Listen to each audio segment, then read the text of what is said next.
Welcome to TechALeaper channel. In today's video, I'll show you how to clean C drive in Windows 10. Now, at first, what you need to do is go to the bottom left of your screen, right-click on Start, and then click on Run. Here, type temp and click on OK. Click on Continue.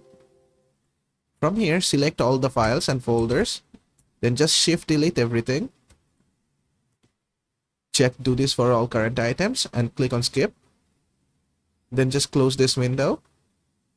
Then go to Start again, right-click on it, click on Run once more. Then type %temp and click on OK. From here, again select all the files and just Shift-Delete them. Click on Yes. Check Do This for all current items and click on Skip. Then just close this window again. Then again go to Start, right-click on it, then go to Run. Then here type prefetch, prefetch, and click on OK. Click on Continue. Select everything from here as well and delete them.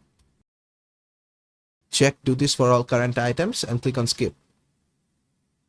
After that, just go back to your desktop.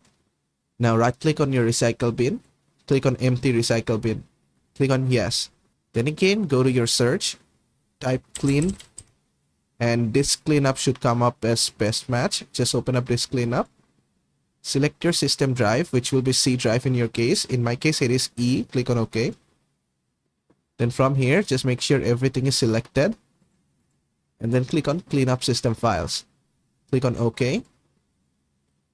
And just wait for it to do its thing.